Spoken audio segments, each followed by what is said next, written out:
Hello everyone, कैसे हैं आप सभी। तो कल तो आपका एग्ज़ाम है। ऑल द बेस्ट आपके एग्ज़ाम के लिए। आपने जितनी मेहनत करी है, जितनी एग्ज़ाम की प्रिपरेशन करी है, बस उस पे भरोसा रखिएगा। आपका एग्ज़ाम बहुत अच्छा जाएगा। अगर आप ये सोच रहे हैं कि अब सीटेट में आपने सारी प्रिपरेशन कर ली है, आपका फाइनल रिवीजन भी हो गया है, अब बस कल एग्ज़ाम है। तो आप अगर सोशल साइंस में ये सोच रहे हैं कि भई अब मैं आपका पॉलिटी पढ़ूँ या मैं आपका ज्योग्राफी के टॉपिक्स करूँ या मैं हिस्ट्री के टॉपिक्स करूँ, तो ये उन सब का एक कंबाइंड वीडियो मैं यहाँ पर आपके लिए लेकर आई हूँ। लास्ट मिनट रिवीजन जिसको आप कहते हैं कि जब आप एग्ज़ाम में जाने से पहले सिर्फ गो थ्रू करते हैं चीज़ों को, उसी तरीके का ये वीडियो होने वाली है। मैंने आपको जितने भी इम्पोर्टेंट टॉपिक्स कराए थे विद क्वेश्चन आंसर्स, पीवाईक्यूज़ थे वो सारे, उन्हीं को समराइज़ करके मैंने ये पीपीटी बनाई है। सारे टॉपिक्स इसमें हैं और अगर आपने ये एक बार रिवाइज़ कर लिए ना, तो आप कल देखना आपका एग्ज़ाम कितना अच्छा जाने वाला है, क्योंकि ये सारे वही टॉपिक्स हैं जो रिपीट होते हैं। तो ये वीडियो थोड़ी लेंदी होगी और मैं बहुत ही क्विक रिवीजन आपको कराऊँगी। तो आप इस वीडियो को ज़रूर देखें, एंड तक देखें और ये आपको काफ़ी हेल्प करेगा। चलिए वीडियो को स्टार्ट करते हैं। सबसे पहले जो इसमें हमारा टॉपिक आता है वो आते हैं ज्योग्राफी के टॉपिक्स। ज्योग्राफी में सबसे पहला टॉपिक आता है आपका मैप से रिलेटेड। अब मैप क्या है? मैप एक ऐसा एक रिप्रेजेंटेटिव टूल होता है जो कि आपको अर्थ को वो रिप्रेजेंट करता है। अर्थ में क्या-क्या चीज़ें हैं, चाहे वो बड़ी हैं तो उनको छोटे पे दिखाना है। तो ये एक ऐसा कंपोनेंट होता है जो कि आपके डिस्टेंस हो गए, डायरेक्शन हो गए, सिंबल्स को दिखाता है। अब इसमें क्या आता है, इसमें ये 3 टाइप्स के होते हैं। पहला होता है आपका फिजिकल मैप, दूसरा होता है आपका पॉलिटिकल मैप और तीसरा होता है आपका थीमेटिक मैप। यहाँ पर आप ये वॉच भी देख सकते हैं, ये आपकी डायरेक्शन की वॉच है। North, south, east and west. फिर आपका नॉर्थ वेस्ट आ जाता है, नॉर्थ ईस्ट आ जाता है, साउथ ईस्ट आ जाता है और साउथ वेस्ट आ जाता है। ठीक है?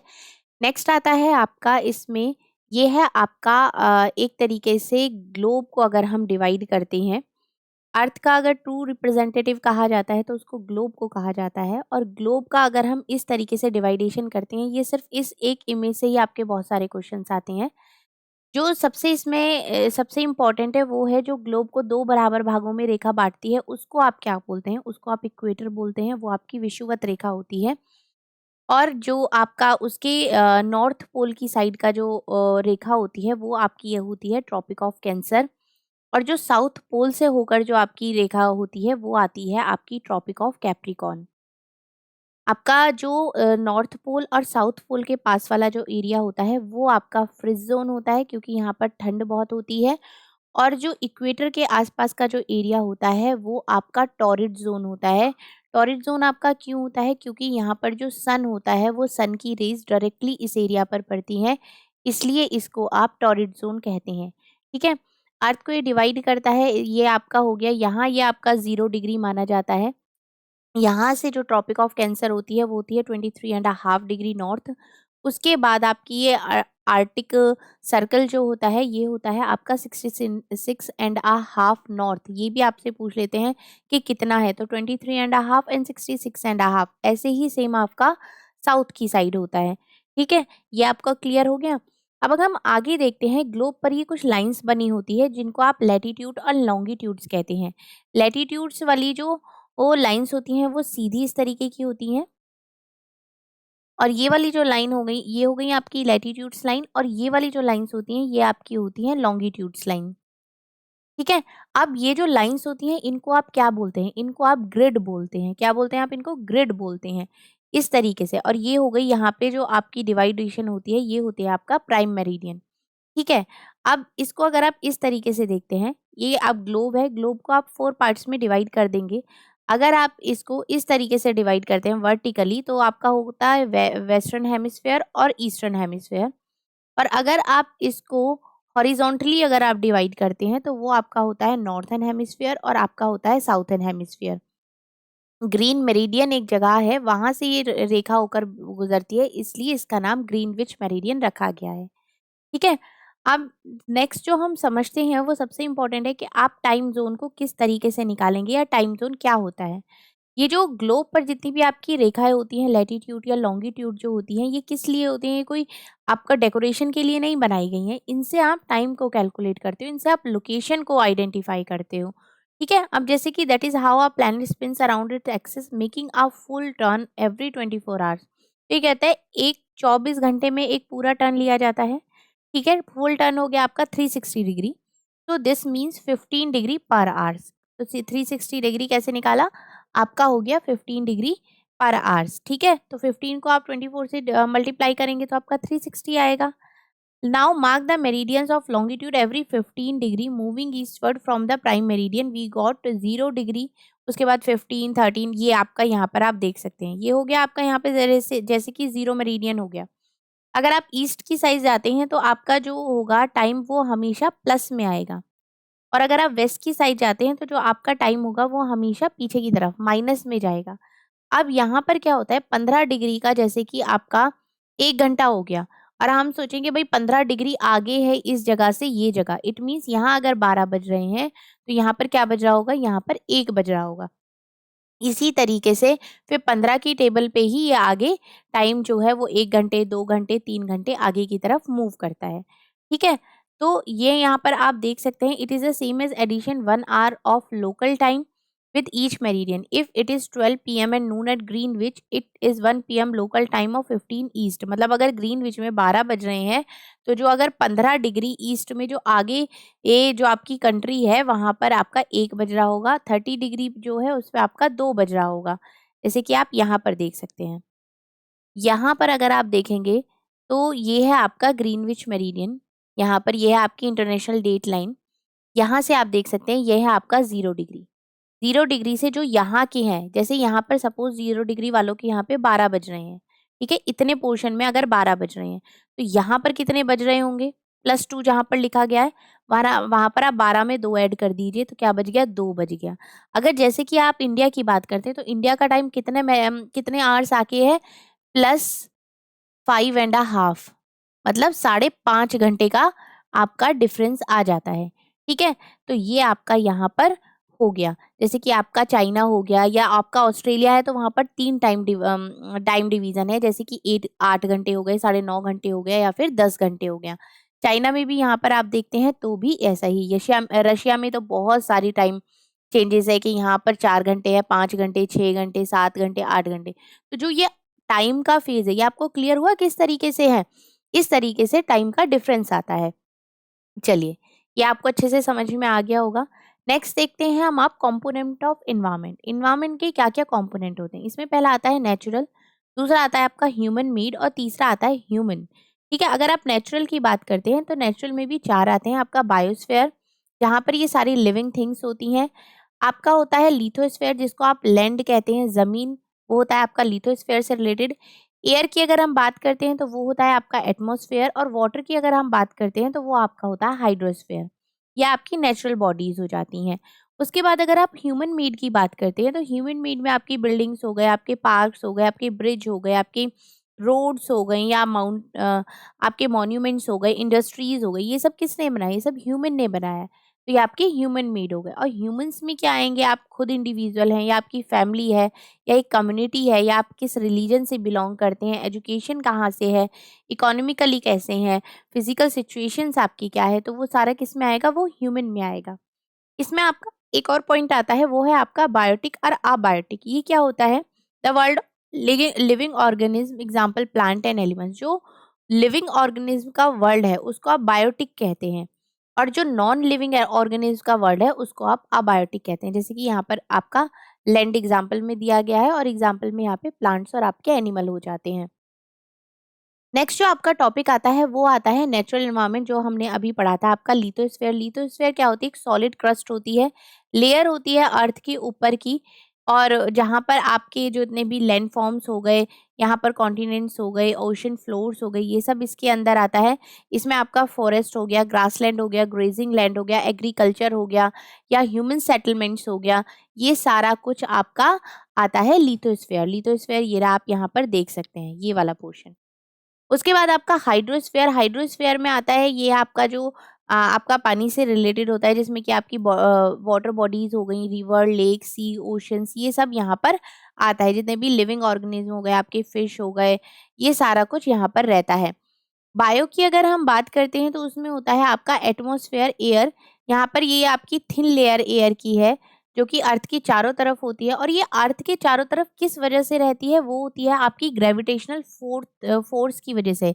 अर्थ की जो ग्रेविटेशनल फोर्स होती है वो इस एटमॉस्फेयर को होल्ड करके रखती है अपने चारों तरफ। तो ये बहुत इंपॉर्टेंट है, यहाँ पर आप पॉइंट ध्यान रख सकते हैं इसका कि किस रीजन की वजह से ये होल्ड करके रखती है। ये है आपका ग्रेविटेशनल फोर्स की वजह से। उसके बाद आता है आपका बायोस्फीयर। बायोस्फीयर में आपका लिविंग वर्ल्ड होता है, जिसमें एक नैरो जोन होता है अर्थ का, जहाँ पर land, water, air interact with each other to support life. Life को सपोर्ट करने के लिए वे एक दूसरे के साथ इंटरेक्ट करते हैं, वो आपका इसमें आता है बायोस्फीयर में। ठीक है। अगर हम बात करते हैं आपका इंटीरियर ऑफ अर्थ की, इंटीरियर ऑफ अर्थ का आप देख सकते हैं यहाँ पर जो सबसे नीचे होता है वो होता है आपका इनर कोर। इनर कोर के बाद जो आपकी एक लाइन होती है वो होती है आपकी आउटर कोर। आउटर कोर के बाद से जो आउटर कोर में और बाउंड्री होती है वो होती है मेंटल की। इसके बाद में उसके बाद जो आपका आता है वो होता है आपका लिथोस्फेयर। और लिथोस्फेयर से भी ऊपर वाली जो लेयर होती है उसको आप क्रस्ट बोलते हैं।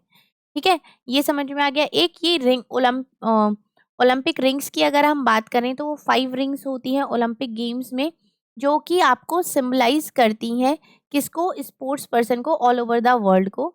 और ये 5 इनहेबिटेंट कॉन्टिनेंट्स को रिप्रेजेंट करती है। मतलब ये 5 रिंग्स जो हैं ऐसे ही नहीं लगा दी हैं यहाँ पे डिजाइन के लिए, ऐसा नहीं, रिप्रेजेंट कर रही हैं अफ्रीका को, अमेरिका को, एशिया को, ऑस्ट्रेलिया को एंड यूरोप को।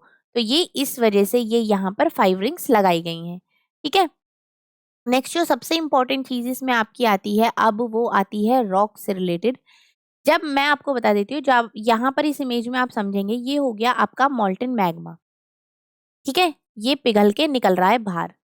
जब ये पिघल के बाहर आके एकदम रोड पे आ रहा है, और जो सबसे पहली जो रॉक बन रही है वो हो गई आपकी इग्नेस रॉक्स। वो कौन सी रॉक बन गई, वो आपकी इग्नेस रॉक्स बन गई। ये भी आपकी 2 टाइप्स की रॉक होती है। इग्नेस रॉक्स भी जो होती है आपकी वो 2 टाइप की होती है। ठीक है, जिसमें आपका पहला आता है एक्सट्रूसिव एक्सट्रूसिव इग्नेस रॉक्स, और दूसरा आपका आता है इंट्रूसिव इग्नेस रॉक्स। अब ये एक्सट्रूसिव क्या होता है, जैसे कि मॉल्टन मैग्मा होता है, ये सीधे अर्थ के सरफेस पर ही इसकी अगर रॉक्स बन गई तो इसको आप एक्सट्रूसिव बोलेंगे। लेकिन अगर वो अर्थ के सरफेस से अंदर चली गई और वहां पे वो रॉक फॉर्म में कन्वर्ट होती है तो उसको आप इंट्रूसिव इग्नेस रॉक्स कहते हैं। ठीक है। उसके बाद जब ये रॉक्स विंड और वाटर के जरिए से एक दूसरे जगह से दूसरी जगह पर जाती हैं, तो ये क्या है, ये छोटे छोटे पार्ट्स में डिवाइड हो जाती हैं। तो उसको क्या बोला जाता है, उसको आप बोलते हैं सेडिमेंट्री रॉक्स। उसको क्या बोलते हैं, सेडिमेंट्री रॉक्स। इस तरीके से ये डिवाइड होती हैं। फिर इसको हीट दी जाती है। हीट देने के बाद जो ये कन्वर्ट होती है रॉक में, वो होती है आपकी मेटामॉर्फिक रॉक। वो किस फॉर्म में कन्वर्ट होती है, फिर वो होती है मेटामॉर्फिक रॉक। मतलब इग्नेस रॉक तो इसको प्राइमरी रॉक भी बोलते हैं। उसके बाद जो हवा और विंड से जाके छोटे छोटे पार्ट्स में डिवाइड होके आके चली जाती है उसको आप सेडिमेंट्री रॉक बोलते हो। और जब सेडिमेंट्री रॉक को हीट दिया जाती है तो उसके बाद वो किस रॉक में कन्वर्ट हो जाती है, वो होती है आपकी मेटामॉर्फिक रॉक में कन्वर्ट हो जाती है। ठीक है, चलिए आगे देखते हैं हम। ये हो गया, ये टॉपिक आपका हो गया। इसके बाद जो आपका नेक्स्ट टॉपिक है वो है आपका structure of the atmosphere. Atmosphere की स्ट्रक्चर की अगर आप बात करते हैं तो सबसे पहले जो आपका आती है वो होती है आपकी ट्रोपोस्फेयर। ट्रोपोस्फेयर जो आपकी लेयर होती है ये टॉप मोस्ट लेयर होती है, बहुत इंपॉर्टेंट होती है एटमॉस्फेयर की। और इसकी जो एवरेज हाइट होती है वो 13 किलोमीटर होती है। यहाँ पर आप सांस ले सकते हैं। जो वेदर फिनोमिना होते हैं जैसे कि आपका रेनफॉल हो गया, फॉग हो गया, हिलस्टॉर्म हो गया, ये इस लेयर में होते हैं। उसके बाद जो आपकी नेक्स्ट लेयर होती है वो होती है स्ट्रेटोस्फेयर। स्ट्रेटोस्फेयर जो होती है वो इसके ट्रोपोस्फेयर से ऊपर वाली लेयर होती है, जो कि जिसकी हाइट 15 किलोमीटर्स के आसपास होती है। और ये क्लाउड्स, वेदर इन सबसे अलग होती है। और ये जो एरोप्लेन आपके जो जाते हैं ना, इसके लिए बहुत ज़्यादा एक कहते हैं ना कि एक फेवरेबल कंडीशन वो होती है एरोप्लेन्स के लिए। इसमें एक और बहुत इंपॉर्टेंट फीचर होता है जो कि ये होता है a layer of ozone gas. मतलब we have just learn how it protects us for the harmful effect of the sun rays, जो कि हमें सन के जो हार्मफुल इफेक्ट्स होते हैं उनसे हमें बचाती है ओजोन गैस। ठीक है। नेक्स्ट जो आपकी इसके ऊपर जो लेयर आती है वो आती है आपकी मीसोस्फेयर। ये रही यहाँ पर। ये हो गया आपका स्ट्रेटोस्फेयर, ये हो गई आपकी ट्रोपोस्फेयर। मीसोस्फेयर की अगर हम बात करते हैं तो ये स्ट्रेटोस्फेयर से ऊपर होती है, 80 किलोमीटर्स के आसपास इसकी रेंज है। और यहाँ पर जितने भी आपके स्पेस से मेटेरियल्स आते हैं ना, वो इस लेयर में आके बर्न अप हो जाते हैं, क्योंकि अगर वो डायरेक्ट ऐसे आते रहे तो अर्थ पे कितना ज़्यादा वो नुकसान कर सकते हैं। तो इस पोर्शन में आके वो क्या होते हैं, वो बर्न हो जाते हैं। नेक्स्ट जो आपकी लेयर होती है वो होती है थर्मोस्फेयर। थर्मोस्फेयर कौन सी लेयर होती है, यहाँ पर जो एक टेम्परेचर है वो बहुत रैपिडली इंक्रीज करता है। Ionosphere is a part of the layer, this layer help the radio transmission. और ये किस चीज में हेल्प करती है, ये आपके रेडियो ट्रांसमिशन में हेल्प करती है। जितने भी आपकी रेडियो वेव्स होती हैं transmitted from the earth are reflected back to the earth by this layer. और इस लेयर के द्वारा ही जो आपकी रेडियो वेव्स होती हैं वो अर्थ पर आती हैं और अर्थ से वो वापस जाती हैं। उसके बाद जो आपकी लास्ट लेयर होती है वो होती है आपकी एक्सोस्फेयर। ये आपकी अपर मोस्ट लेयर होती है एटमोस्फेयर की, जिसको आप एक्सोस्फेयर कहते हैं। ये बहुत ही थिन होती है। जितनी भी आपकी लाइट गैसेस हो गई जैसे कि हीलियम, हाइड्रोजन, यहाँ पर ये फ्लोट करते हैं। इसीलिए स्पेस में जब जाते हैं तो फ्लोट कर रहे होते हैं ना, क्योंकि वहां पर वही गैसेस होती हैं। तो अगर हम लेयर्स की बात करते हैं तो सबसे पहले आता है आपका ट्रोपोस्फेयर, फिर आपका आता है स्ट्रेटोस्फेयर, फिर आता है आपका मीसोस्फेयर, फिर आपका थर्मोस्फेयर और लास्ट आता है आपका एक्सोस्फेयर। और किस लेयर में क्या होता है ये भी आपको अच्छे से समझ में आ गया होगा। नेक्स्ट टॉपिक अगर हम देखते हैं तो वो आपका आता है लाइफ इन अमेजन बेसिन। मैं ये सब बहुत ही फास्ट करा रही हूँ क्योंकि अब हिस्ट्री, ज्योग्राफी, पॉलिटी तीनों को मर्ज करके एक वीडियो में पढ़ाना तो वो पॉसिबल नहीं है कि 10 मिनट में ख़त्म हो जाए। तो लेकिन इस बात की ज़रूर गारंटी है कि अगर आप इस वीडियो को देख लेते हैं तो आपका जितना भी रिवीजन आपने किया है, जितनी भी मेहनत आपने की है, उसको ये आपका एक फाइनल टच ज़रूर देगा। तो वीडियो को एंड तक ज़रूर देखिएगा। मैं इंपॉर्टेंट टॉपिक्स को इसीलिए थोड़ा मैं फास्ट फास्ट करा रही हूँ, ठीक है। नेक्स्ट आपका जो टॉपिक आता है वो है आपका life in the Amazon basin. Amazon basin में जो लाइफ है वो किस तरीके से है, यहाँ पर आप देख सकते हैं ये जो ग्रीन वाला पोर्शन आपको दिख रहा है ये आपका अमेजन बेसिन में है, ठीक है। यहाँ ये जो ट्रॉपिकल रीजन है very close to the equator के बहुत पास है, जैसे कि आपका 10 डिग्री नॉर्थ हो गया और 10 डिग्री साउथ हो गया। तो यहाँ पर जो होता है आपका जो रिवर होती है, river Amazon flows through this region, इस रीजन से होकर वो गुजरती है। अगर आप यहाँ के क्लाइमेट की बात करते हैं तो यहाँ पर जो क्लाइमेट होता है वो बहुत ही हॉट और वेट क्लाइमेट है, क्योंकि यहाँ पर जो डे एंड नाइट्स होते हैं वो इक्वली हॉट एंड ह्यूमिड होते हैं। जो इस आपकी स्किन हो गई बहुत स्टिकी हो जाएगी। और जो आपका रेन फॉरेस्ट यहाँ पर हो जाता है, यहाँ पर बहुत ज़्यादा हैवी रेन होती है इस रीजन में। थिक फॉरेस्ट ग्रो होते हैं, जो कि वो बड़े बड़े एक रूफ वाले फॉरेस्ट होते हैं ना, तो वो धूप को क्या होता है, वो धूप को नीचे ग्राउंड तक नहीं आने देते हैं। तो और जो यहाँ की प्लांटेशन हो गई वो आपका ऑर्चिड हो गया या ब्रोमलेड हो गया, ग्रो एज अ प्लांट पेरिस्टीज। अब यहाँ पर जो लोग रहते हैं रेन फॉरेस्ट में वो किस तरीके से उनका होता है, जैसे कि मैन जो है वो शिकार करते हैं या मछली पकड़ते हैं रिवर से, जो वुमेन होती हैं वो फसल की देखरेख करती है, घर की देखरेख करती हैं। जो ये फसल उगाते हैं उसमें आपका टैपिका हो गया, पाइनएप्पल हो गया, स्वीट पोटैटोज हो गया, ये सारी चीज़ें इसमें आती हैं। ये इनकी जो प्रैक्टिस करते हैं इनकी ये स्लैश एंड बर्न एग्रीकल्चर यहाँ पर होता है। स्टेपल फूड की अगर हम बात करते हैं तो manioc also known as cassava, जो कि यहाँ पर ये लोग उगाते हैं, जो कि पोटैटो की तरह ही होता है। और अगर हम क्रॉप की बात करते हैं तो उसमें आपका कॉफ़ी हो गया, मेज़ हो गया, ककाओ हो गया, ये भी यहाँ पर होती हैं। अब ये चीज़ें जो हैं ये बहुत ज़्यादा चेंज हो रही हैं। आपकी aircraft and helicopter also used to reaching various places. आज की डेट में एयरक्राफ्ट और हेलीकॉप्टर के थ्रू भी बहुत जगह पर जाया जाता है। अब ये तो हो गया आपका अमेज़न बेसिन का। अब आता है आपका life in Ganga Brahmaputra basin से। गंगा ब्रह्मपुत्र बेसिन ये आपका ये वाला जो पोर्शन है यहाँ पर ये है। यहाँ पर मॉनसून क्लाइमेट होता है। Monsoon breaks range from mid June से लेके मिड सितंबर तक। समर्स हॉट होती हैं और जितनी भी विंटर्स होती हैं वो काफ़ी कूल होती हैं, ठंड होती है अच्छी खासी यहाँ पर। यहाँ पर जो लोग होते हैं वो गंगा ब्रह्मपुत्र बेसिन के आसपास रहते हैं। प्लेन्स है तो ये एग्रीकल्चर के लिए भी काफ़ी ज़्यादा अच्छी होती है। Wheat, maize, sorghum, gram, millet are the other crops they grown, जो यहाँ पर ये उगाते हैं, ठीक है। शुगर केन हो गए, यहाँ पर गन्ना हो गया, बनाना हो गया, ये सारी प्लांटेशंस भी यहाँ पर आपकी होती है गंगा ब्रह्मपुत्र बेसिन में। यहाँ पर आप टीक, साल, पीपल, इनके ट्रीज यहाँ पर उगते हैं। Thick bamboo groves in the common in the Brahmaputra plain. Brahmaputra plain में आपके बैम्बू भी यहाँ पर उगाए जाते हैं। अब एक नेक्स्ट टॉपिक आपका आता है, वो आता है बहुत ही छोटा सा है, जैसे कि आप एग्रीकल्चर की बात करिए या सेरीकल्चर है या पिसीकल्चर, विटीकल्चर, हॉर्टिकल्चर, ये अलग अलग कल्चर किस किस से रिलेटेड है। जैसे कि अगर आप एग्रीकल्चर की बात करते हैं तो वो आता है आपका खेती से रिलेटेड हो गया, cultivation on the soil, rising crops and rearing life stocks, ठीक है, जिसको आप फार्मिंग भी कहते हैं। नेक्स्ट अगर हम बात करते हैं, आपका आता है सेरीकल्चर। सेरी से अगर आप याद रख सकते हैं, सेरी मीन्स सिल्क, सिल्क से रिलेटेड है। It may supplement the income of the farmer. Commercial training of silk worm की यहाँ पर बात होती है सेरीकल्चर में।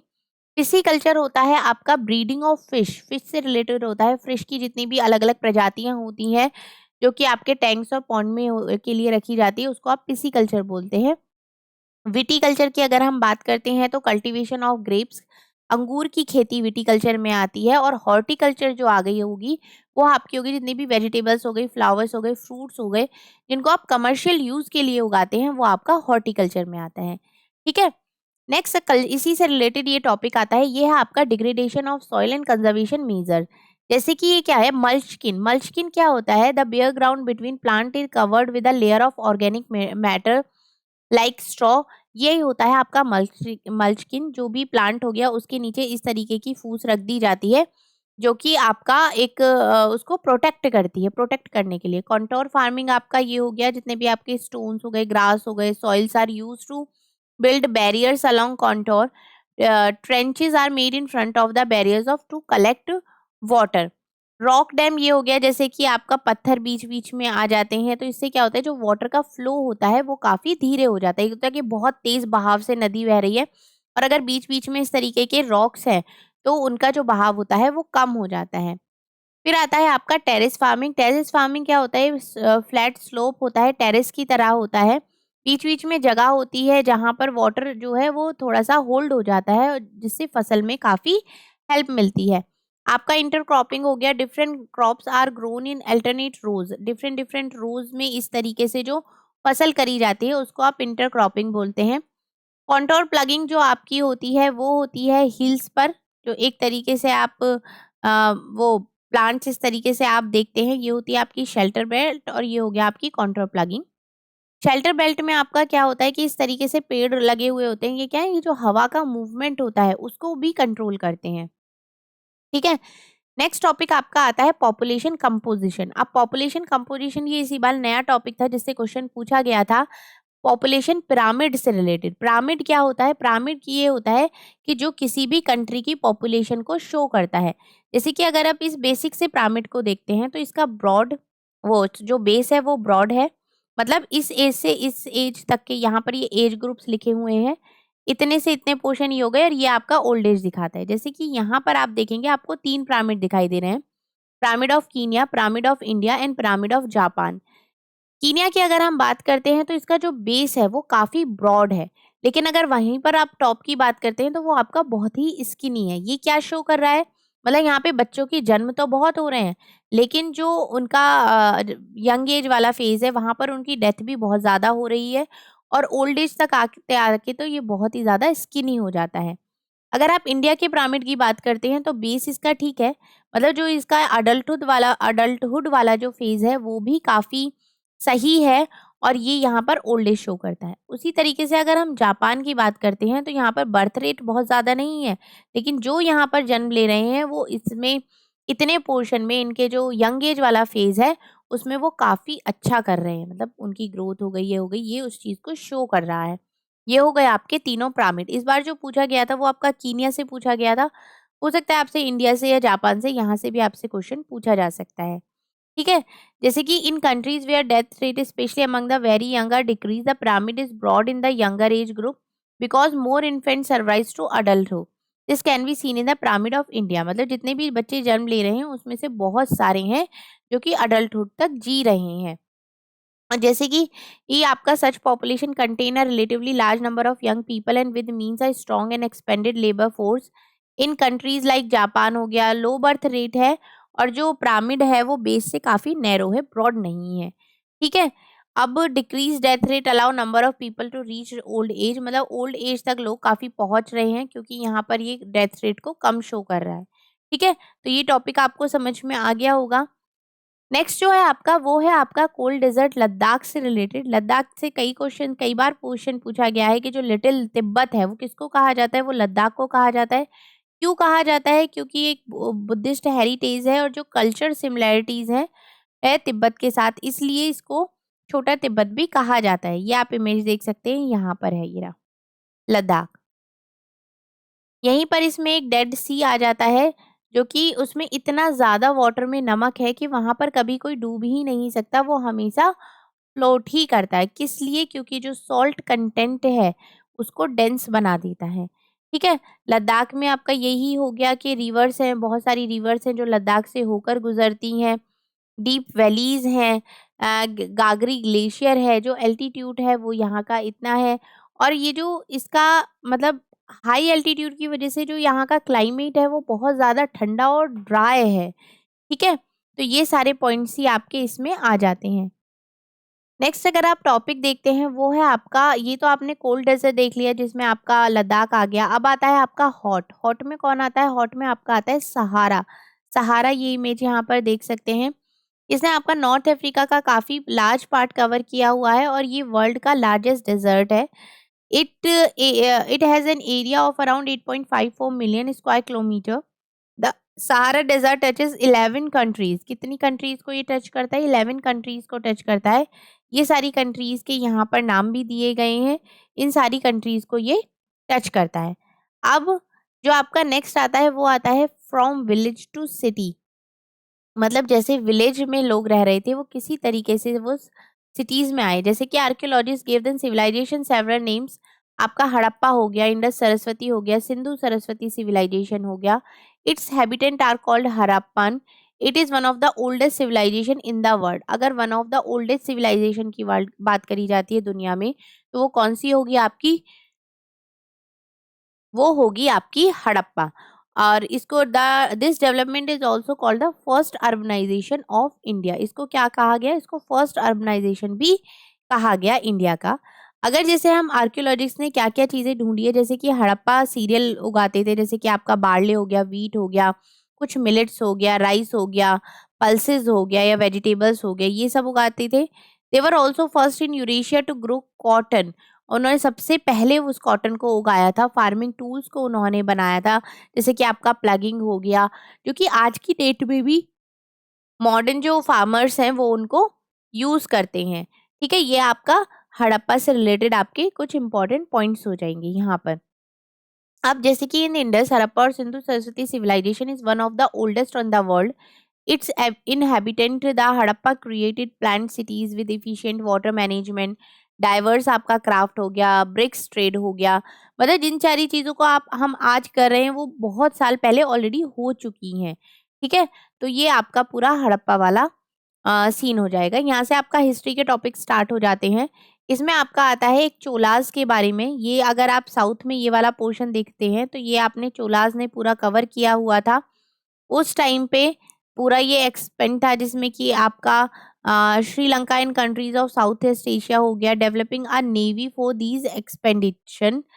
अब इनके चोलास के टाइम पे ही बहुत बड़े बड़े टेम्पल्स बनवाए जाते थे। जैसे कि ये इस तरीके का आप टेम्पल देख सकते हैं, यहाँ पर ये बनवाया गया है। और ये टेम्पल के साथ साथ ये सिर्फ पूजा पाठ करने का ही स्थान नहीं था, ये बहुत सारी और भी चीज़ों के लिए, कल्चरल इवेंट्स के लिए, या कुछ लोग नई नई चीज़ें कर रहे हैं, सीख रहे हैं, उसके लिए भी ये प्लेसेस यूज़ करे जाते थे। एक और चीज़ इसमें आती है, यहाँ पर जो ब्रोंज़ की जो इमेजेस बनती थी, वो बहुत ज़्यादा फेमस थी पूरी दुनिया में, क्योंकि ये फाइनेस्ट, एक कहते हैं ना कि फाइनेस्ट चीज़ बनती है एकदम। Chola bronze images are the considered amongst the finest in the world. और जितनी भी इमेजेस होती थी वो डेटीज की हो गई, देवी देवताओं की हो गई, और कभी कभी जो भक्त होते थे उनकी भी इमेजेस बनाई जाती थी।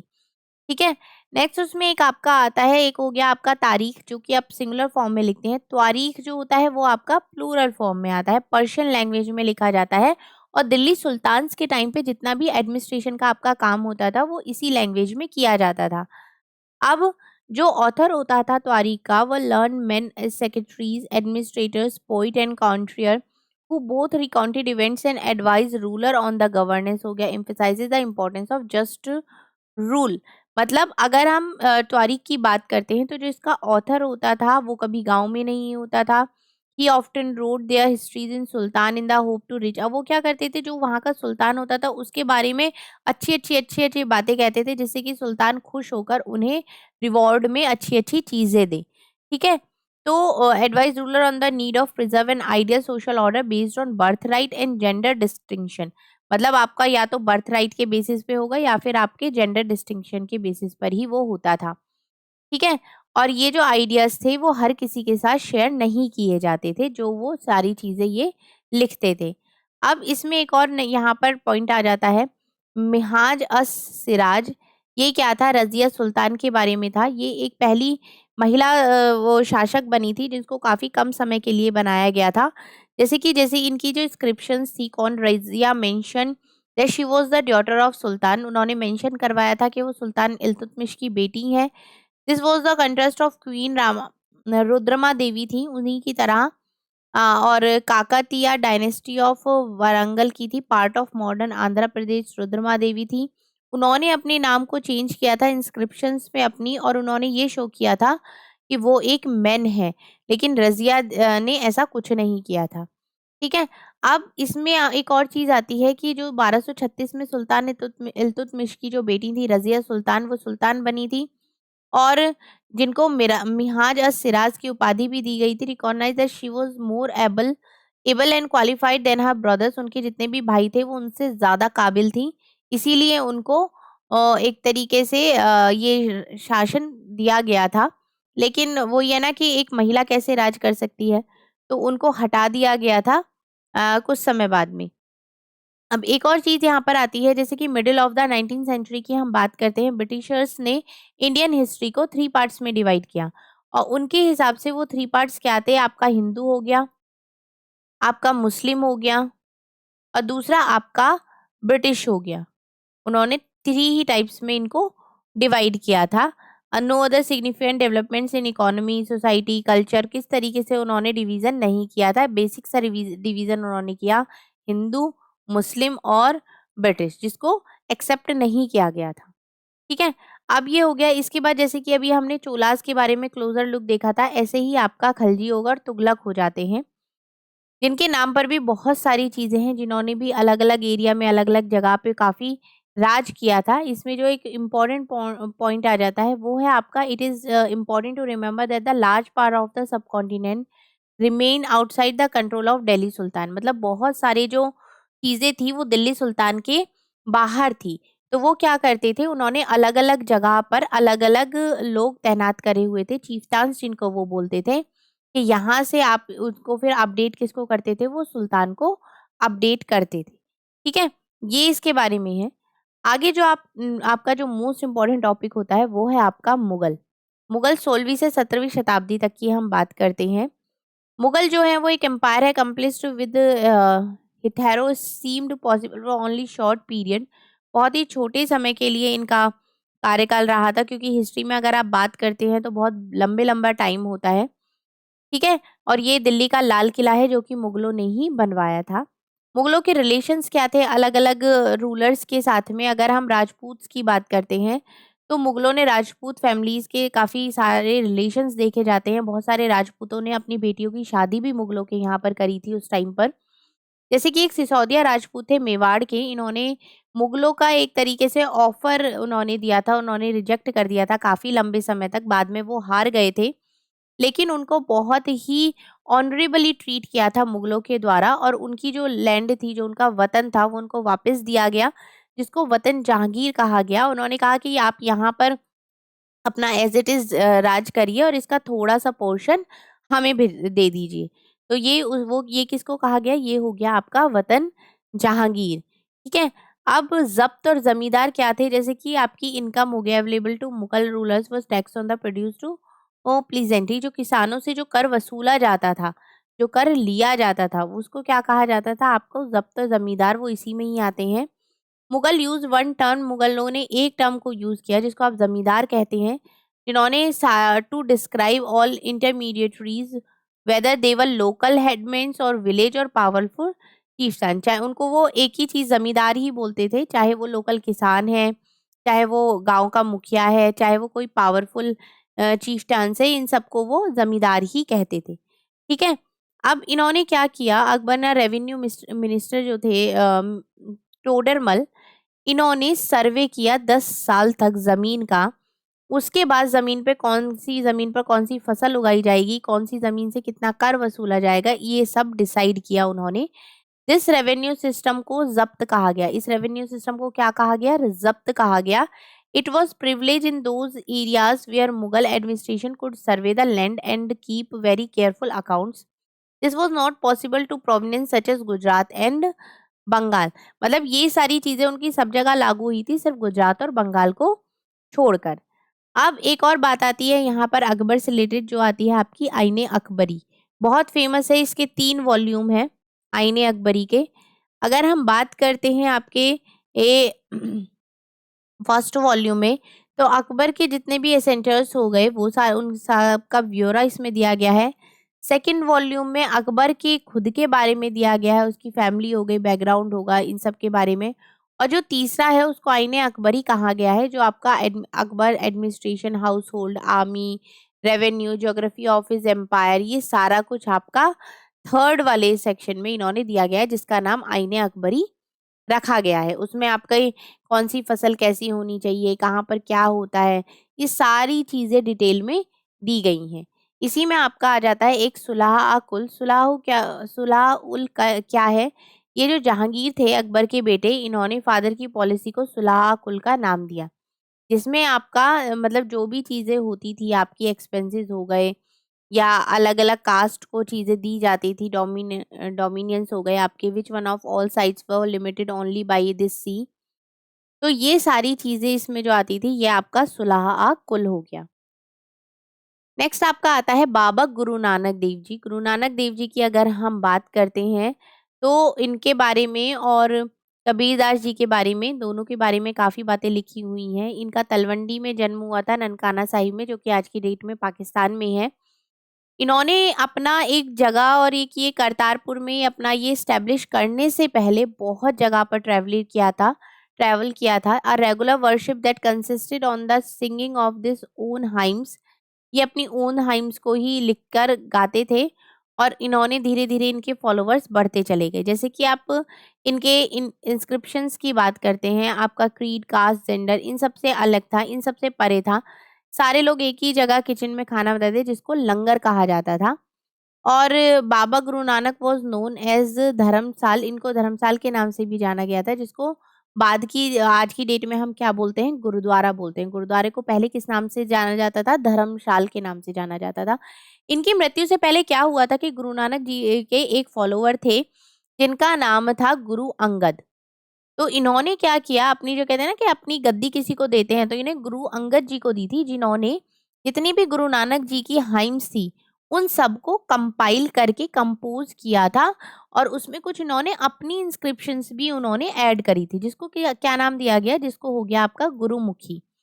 और they are 3 सेशनर्स of Guru Angad. इनके भी 3 शिष्य थे, और उन्होंने भी काफ़ी सारी चीज़ लिखी, जिसको नानक के नाम दिया गया। And their compositions were compiled by Guru Angad. और उन्होंने जो कंपोजिशंस लिखी थी, उन्हें गुरु अंगद के उसमें जोड़ दिया गया, और उसको किसने किया? वो किया आपका गुरु अर्जन जी ने। This is complication added in the written of the figure of Sheikh Farid, Sant Kabir, Bhagat Namdev and Guru Tegh Bahadur. ठीक है, 1706 में ये complication was authenticated bye Guru Tegh Bahadur के द्वारा इसको दिया गया, उनके बेटे और उनके शिष्यों के द्वारा, इसको गुरु गोविंद सिंह। और now it is known as Guru Granth Sahib, जिसको आज की डेट में सिखों का बहुत ही पवित्र एक स्क्रिप्चर कहा जाता है। वो क्या है? आपका गुरु ग्रंथ साहिब, जिसकी वो पूजा करते हैं। अगर आप कभी गुरुद्वारे गए हैं तो आपने देखा होगा, वहां पे एक बहुत बड़ी बुक भी होती है। वो क्या है? वो वही है। ठीक है। अब हम अगर कबीरदास जी की बात करते हैं, ये 15 से 16 सेंचुरी के बीच में आपका रहते थे, और इसमें आपका ये एक ऐसे कबीर थे जिनके ये मुस्लिम फैमिली में इनका जन्म हुआ था, और इनके बारे में बहुत ही ज़्यादा नॉलेज नहीं है, बहुत ही कम है। लेकिन इन क्वेश्चन जो यहाँ से पूछा जाता है, वो पूछा जाता है सिर्फ इनकी एक कलेक्शन से रिलेटेड, कि इनकी कौन-कौन सी बुक हैं। वो आती हैं आपकी गुरु ग्रंथ साहिब हो गया, पंचवाणी हो गया, बीजक इनकी बहुत ही ज़्यादा फेमस बुक है कबीरदास जी की। ऐसे ही अगर हम बात करते हैं तो प्रिंस सिद्धार्थ के रूप में इनका जन्म, उस समय के बाद अपना घर वगैरह छोड़ दिया था सत्य की प्राप्ति के लिए, और इन्होंने ज्ञान के 8 मार्ग बताए थे। और इन्होंने एक चीज और कही थी कि जो दुख है वो इच्छाओं के कारण है। अगर अपने लोग अपनी इच्छाओं के ऊपर कंट्रोल कर लेते हैं या उनको समझ लेते हैं तो उन्हें दुख की प्राप्ति भी नहीं हो गई, ये इन्होंने यहाँ पर कहा था। अब जो आपका नेक्स्ट टॉपिक इसमें आ जाता है वो आता है आपकी क्रॉप्स के बारे में। यूरोप में उस टाइम पर एक क्रॉप बहुत फेमस हो रही थी, फसल की अगर आप बात करते हैं, वो थी आपकी नील की खेती। नील की खेती क्या थी? नील की खेती इतनी ज्यादा डिमांड में थी उस टाइम पे, ब्रिटिशर्स के टाइम पे। ये कैसे उगती थी? ये आपका एक प्लांट होता है इंडिगो, जिसके द्वारा ये नील की खेती करी जाती थी। इससे बहुत ही अच्छा नीला रंग मिलता था, जो कपड़ों को डाई करने में इन सब में यूज किया जाता था। मतलब इन उस टाइम पे India was the biggest supplier of Indigo in the world at that time. मतलब उस समय पे इंडिया पूरी दुनिया में बिगेस्ट सप्लायर था इस इंडिगो की खेती का और इसका नील की खेती का। ठीक है, अब डिमांड क्यों बहुत ज्यादा थी ये भी आपने यहाँ पे समझा था। मैं आपको शॉर्ट में बता देती हूँ। जैसे कि सभी मार्केट्स में क्या होता है, डिमांड कब बढ़ती है? जब जो खरीदार हैं वो बहुत ज्यादा हैं और चीज कम है, तो उसकी क्या होगी, उसकी डिमांड बढ़ जाएगी। जहां पर चीज बहुत ज्यादा है और खरीदने वाले बहुत कम है, तो वहीं आपकी चीज बहुत ही चीप रेट पर जाएगी। तो उस टाइम पे यूरोप में डिमांड बहुत ज्यादा थी, इसीलिए यहाँ पे नील की खेती करी जाती थी। और इतनी ज्यादा थी, ब्रिटिशर्स जो हैं वो जॉब छोड़ छोड़ के इंडिया में आके नील की खेती का बिजनेस कर रहे थे, क्योंकि उन्हें डबल से भी ज्यादा, ट्रिपल से भी ज्यादा प्रॉफिट यहाँ पर हो रहा था नील की खेती से। ठीक है, तो ये आपका यहाँ पर काफी इंपॉर्टेंट हो जाता है। नेक्स्ट आपका आता है टॉपिक, वो है आपका कॉलोनियल से रिलेटेड। कॉलोनियल अगर हम देखते हैं तो कॉलोनियल आपका क्या होता है, जब भी कोई कंट्री दूसरी कंट्री पर राज करती है और उसकी आपकी पॉलिटिकल हो गई, इकोनॉमिक हो गई, सोशल कल्चरल चेंजेस हो गए, उन सबको जो वो अपनी तरह से करती है, उस चीज को आप कॉलोनाइजेशन कहते हैं। उसको क्या बोलते हैं? आप कॉलोनाइजेशन कहते हैं। जो आपका एडमिनिस्ट्रेशन प्रोड्यूस रिकॉर्ड इसमें आज आपका आ जाता है। One important source is official record of the British administration. British जो थे वो बिलीव करते थे कि जो कोई भी चीज है वो डॉक्यूमेंट फॉर्म में होनी चाहिए, मतलब रिटन फॉर्म में उसका लिखा हुआ होना चाहिए, वो उसमें बिलीव करते थे। One this was done things could be properly studies and debated. मतलब अगर ऐसा होता है तो जो जितनी भी आपकी चीजें हो गई उनको आप प्रॉपर्ली पढ़ सकते हैं या प्रॉपर्ली उनको बाद में भी वो यूज करी जा सकती हैं। अब British also felt that the all important documents and letters needed to be carefully preserve. और उनको जितने भी आपके डॉक्यूमेंट्स हो गए, जितने भी लेटर्स हो गए, उनको बहुत ही ज्यादा प्रिजर्व करके वो रखते थे केयरफुली। एक रूम वो अलग से बनाते थे जिसको एडमिनिस्ट्रेटिव इंस्टीट्यूट कहा गया। और विलेजेस में यह हो गया आपका तहसीलदार का ऑफिस होता था, जहां पर ये सारे ऑफिशियल डॉक्यूमेंट्स रखे जाते थे। ठीक है, अब इसमें एक और चीज आती है यहाँ पर, सर्वे। ये क्या करा इन्होंने, क्या किया है, जैसे भी ब्रिटिशर्स आए थे इन्होंने हर जगह का सर्वे करना स्टार्ट किया। सर्वे से इन्होंने हर जगह की जानकारी स्टार्ट कर ली कि कहाँ पर सॉइल क्वालिटी कैसी है, कहाँ से कितना कर वसूलना है, कहाँ पर कौन सी खेती हो सकती है। ये सारी चीजें इन्होंने करी थी। जैसे कि इन्होंने अपने सर्वे में क्या क्या किया था, अपना बोटेनिकल सर्वे हो गया, जूलॉजिकल सर्वे हो गया, आर्कियोलॉजिकल सर्वे हो गया, एंथ्रोपोलॉजिकल सर्वे हो गया, फॉरेस्ट सर्वे हो गया। इस तरीके के सारे सर्वे इन्होंने 10 साल के अंदर अंदर सारे कर लिए थे, क्योंकि उनको राज करना था। और उसी के हिसाब से इन्होंने अलग अलग जगह पर कर लगाए और अलग अलग जगह पर उसी के हिसाब से इन्होंने खेती भी करी। ठीक है, अब आपका आता है कि फ्रॉम ट्रेड टू टेरिटरी। मतलब एक कंपनी की जो पावर थी वो स्टेब्लिश किस तरीके से, ये इतनी पावर में कैसे आई थी। जैसे कि औरंगजेब थे उस टाइम पे, वो लास्ट पावरफुल मुगल रूलर थे। He established control over a very large part of the territory that is now known as India.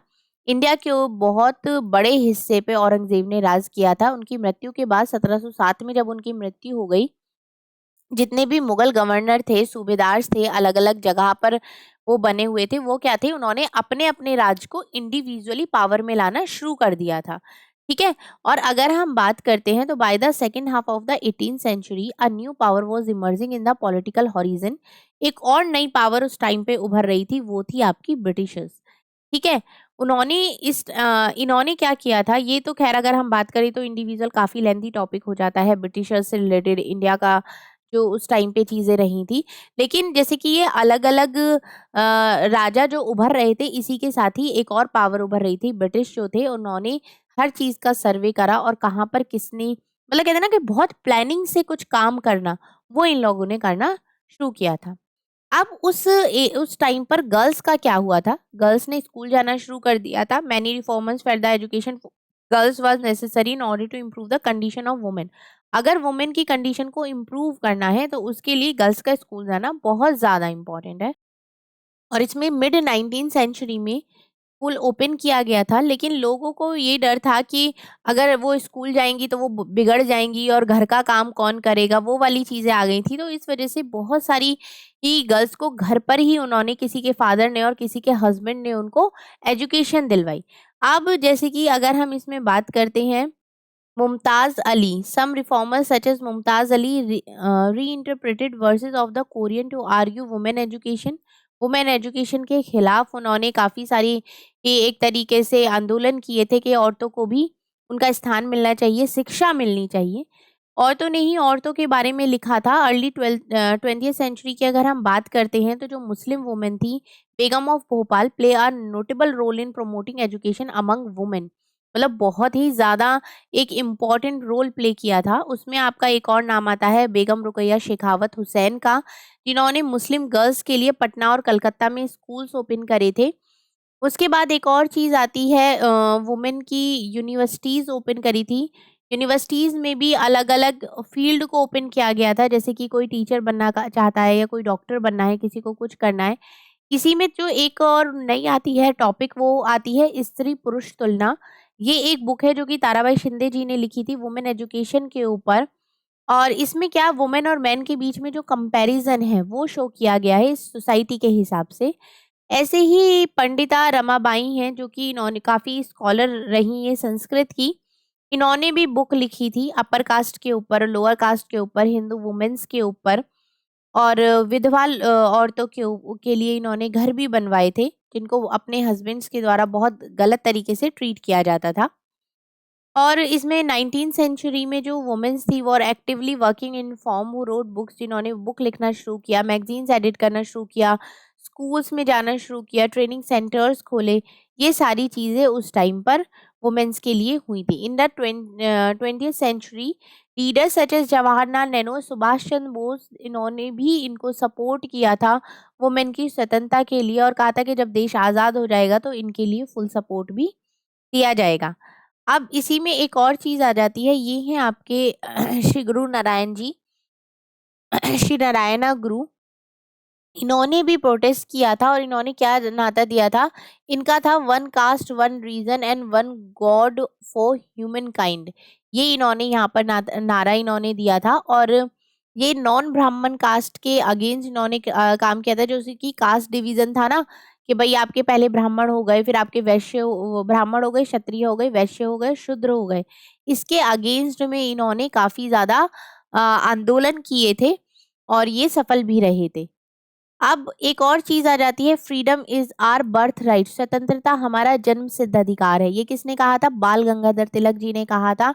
और जो केसरी न्यूज़पेपर है वो भी किससे रिलेटेड है? ये आपके तिलक जी से रिलेटेड है। ये आप यहाँ पर दे सकते हैं इमेज, ये है आपका पंजाब केसरी न्यूज़पेपर, ये रहा यहाँ पर।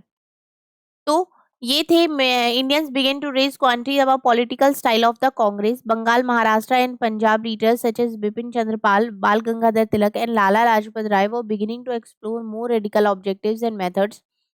They criticized the moderate of their politics to prayers and emphasized the importance of self-reliance and constructive work. इन्होंने आर्ग्यूमेंट किया था अपनी स्ट्रेंथ को लेके और कहा था कि हमें खुद के मतलब एक स्वतंत्रता जो है वो मेरा जन्मसिद्ध अधिकार है और मैं इसे लेकर रहूंगा, ये इनका नारा था। ठीक है। अब जो हम बात करते हैं वो आपका टॉपिक आ जाता है ग्रास रूट डेमोक्रेसी से। एक उस टाइम पर शूज वाला काफी वो सीन चला था कि लेदर वर्क जो था वो ट्रेडिशनली ही बनाना हुआ था, क्योंकि जो आर्मी थी वो उन्होंने बढ़ानी शुरू कर दी और आर्मी के लिए भाई जूते भी चाहिए होंगे। तो उन्होंने इस तरीके से लोगों को ये शूज बनाने का काम दिया था उस टाइम पे। मतलब वो क्या था कि मतलब पैसे वो काम बहुत सस्ते में करवाते थे, लेकिन उससे ज़्यादा महँगे में उस चीज़ को वो बेचते थे। अब आते हैं आपके पॉलिटिकल साइंस के टॉपिक, जिसमें आपका आता है, सबसे पहले आता है आपका grass root democracy. Grass root democracy में 3 ऑर्गन्स होते हैं गवर्नमेंट के, जिसमें आपका पहला होता है विधायिका, न्यायपालिका और कार्यपालिका। विधायिका, न्यायपालिका और आपका एग्जीक्यूटिव हो गया कार्यपालिका। All over the world, digital technologies have been transformed in the way societies functions. In India, till about 30 years ago, people who wanted to transfer money to a distinct, अगर हम आज की डेट में आज से 30 साल पहले की बात करते हैं, तो आप एक दूसरे को पैसे ट्रांसफर कैसे करते थे? बैंक में जाते थे, पोस्ट ऑफिस में जाते थे, वहां से फॉर्म भरते थे, फिर पैसे देते थे, फिर जब लंबी लाइन में लग के उसको जमा करते थे, वहां से फिर वो जाता था। आज की डेट में क्या है? आज की डेट में आप हर छोटे से छोटे बंदे से लेके ऊंची दुकान तक भी आपको स्कैनर मिल जाएगा। पेटीएम आप ऑनलाइन हर जगह कर सकते हैं, चाहे आप सब्जी वाले पे चले जाएं, चाहे फल खरीदने चले जाएं। तो ये क्या है? ये चेंज हुआ है टाइम के साथ में, ठीक है। लेकिन उसके साथ साथ एक और चीज है जो बढ़ी है, वो है आपका साइबर क्राइम। साइबर क्राइम क्या होता है कि धोखाधड़ी भी बहुत हो जाती है, जिसमें वो सारे पैसे भी आपके अकाउंट से गायब कर सकते हैं, ठीक है। अब अगर हम बात करते हैं इनकी, आपका विधायिका, न्यायपालिका, कार्यपालिका, लेजिस्लेचर आपकी जो होती है, वो आपका एक ऑर्गन होती है जो नए लॉज बनाते हैं। जैसे कि कानून व्यवस्था आपकी होगी, अगर लॉ नहीं बना होगा, सपोज अगर हम बात करते हैं ट्रैफिक रूल्स की, अगर कोई भी ट्रैफिक रूल ना हो तो कितने एक्सीडेंट्स होंगे, कितने स्पीड लिमिट नहीं होगी तो लोग कितनी तेज गाड़ियां चलाएंगे, जिससे कितने सारे एक्सीडेंट्स हो सकते हैं। तो इसके लिए जो लॉज बनाते हैं उसको आप लेजिस्लेचर बोलते हैं।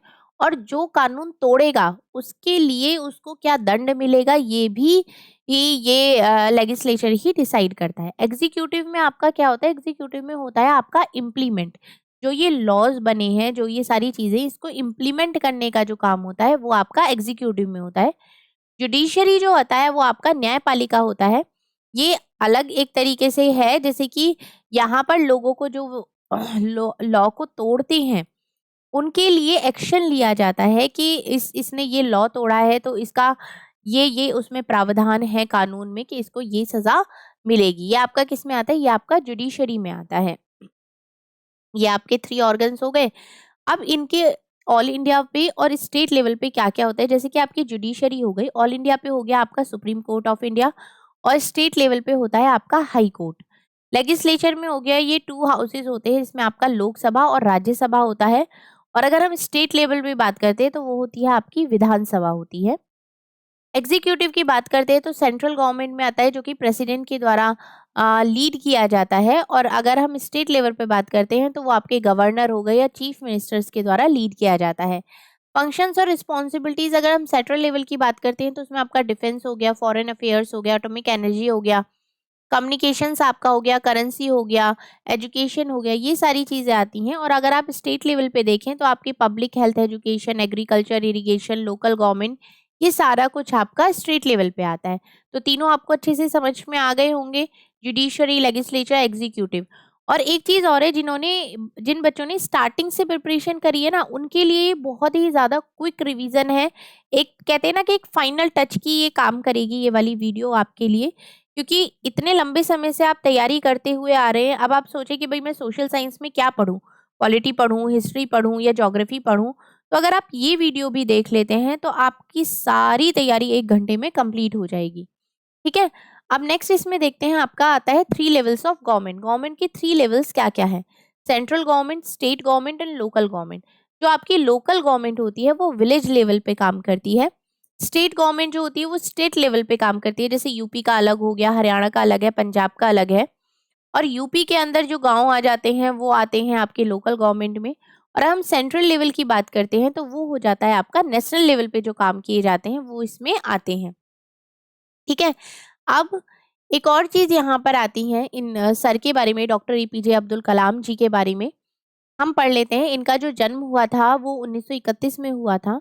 वॉज आर रिनोन्ड साइंटिस्ट थे, जिनको मिसाइल मैन के नाम से मिसाइल मैन ऑफ इंडिया का दर्जा दिया गया था। ये प्राइम मिनिस्टर भी बने थे, ये 11th, सॉरी प्राइम मिनिस्टर नहीं थे, प्रेसिडेंट थे, 11th प्रेसिडेंट बने थे इंडिया के, जिनका कार्यकाल था 2002 से 2007 तक के लिए, ठीक है। इन्होंने मिलियंस ऑफ लोगों को, यंग माइंड्स को इंस्पायर किया है अपने थॉट से, अपने काम से, कि अगर आप सपने बड़े देखते हैं तो उसके लिए आपको मेहनत भी करनी ही पड़ती है। Kalam showed that even though his position as a president of India was nominal, he could play an important role impacting countless life. ठीक है, अब इनकी कुछ इंस्पायरिंग थॉट्स हैं जिसमें आपका आ जाता है, look at the sky, we are not alone, the whole universe is friendly to us and conspires only to give the best to those who dream and work. जो सपने तो देखते हैं लेकिन उन सपनों के लिए जब आप काम करते हैं, जब आप मेहनत करते हैं, तो वो आपके सपने जरूर सच होते हैं। जैसे कि इनका एक और थॉट है, to succeed in your mission, अपनी मिशन में सफल होने के लिए आपको सिंगल माइंडेड डिवोशन बहुत जरूरी है। ऐसा नहीं कि अभी ये कर लूं, अभी ये कर लूं, अभी ये भी कर लूं, ऐसा नहीं है। एक गोल बनाइए और उसको अचीव करने के लिए मेहनत करिए। ड्रीम वो नहीं है, सपने वो नहीं है जो आप सोते हुए देखते हैं, बल्कि सपने वो हैं जो आपको सोने नहीं देते कि भाई मुझे ये काम करना ही करना है, वो होता है सपना। ठीक है, अब इन्होंने एक और चीज बताई थी कि फेल, फेल का मीनिंग ये नहीं है कि भाई आप असफल हो गए, नहीं, फेल का मीनिंग है कि ये फर्स्ट अटेम्प्ट है आपकी लर्निंग का। अब जैसे कि इन्होंने एंड का फुल फॉर्म दिया था, एंड का एफर्ट्स नेवर डाई, जो आप एफर्ट कर रहे हैं वो कभी भी नहीं मरते हैं आपके लिए। एक नो मीन्स, जैसे इन्होंने कहा, नेक्स्ट अपॉर्चुनिटी, ये सारी चीजें है ना कि आप पॉजिटिव वे में लेकर चलिए तो आपको जरूर से समझ में आएंगे। If four things are followed, अगर आप चार चीजों को फॉलो करते हैं, great aim, acquiring knowledge, hard work and perseverance, then anything can be achieve. अगर हम इन चार चीजों को फॉलो करते हैं तो कुछ भी अचीव किया जा सकता है। अगर आप देखते हैं तो ये सारी चीजें आप कल के लिए आपके एप्लीकेबल होती है कि अगर आप इन थॉट्स को भी सोच के चलते हैं ना, तो कल देखना आपका एग्जाम बहुत अच्छा होगा और डेफिनेटली क्लियर भी होगा और आप बहुत अच्छा स्कोर भी करेंगे। इसी थॉट से आप अपने एग्जाम के लिए जाइएगा। आपका इसमें एक ये छोटा सा टॉपिक और आ जाता है, ये है आपका डेमोक्रेसी से रिलेटेड। डेमोक्रेसी क्या होती है? डेमोक्रेसी हो गई कि किसी भी एक जगह, जब आप, डेमो मीन्स पीपल और क्रेटोस मीन्स आता हो गया होगा आपका रूल, जब लोगों के द्वारा जो राज किया जाता है उसको आप डेमोक्रेसी बोलते हैं। जैसे कि आप क्लास में क्लास रिप्रेजेंटेटिव होता है या क्लास मॉनिटर होता है, वो सारी क्लास को, उनको वोट डालती है तब वो उसको बनाती है। ऐसे ही आपका डेमोक्रेसी में हम एक पर्सन को चुनते हैं जिससे हम ये एक्सपेक्ट करते हैं कि भाई अब आप हमारी समस्याओं का समाधान भी करेंगे, तो वो क्या होता है, वो आपकी डेमोक्रेसी होता है। जैसे कि no country can run without governance and government. अब modern government has three organs, modern government के तीन ऑर्गन होते हैं, आपका लेजिस्लेटिव, एग्जीक्यूटिव एंड जुडिशियरी, जो कि साथ मिलके काम करते हैं। इंडिया गवर्नमेंट जो होती है वो थ्री लेवल्स पर वर्क करती है, आपका सेंट्रल और नेशनल, स्टेट एंड लोकल।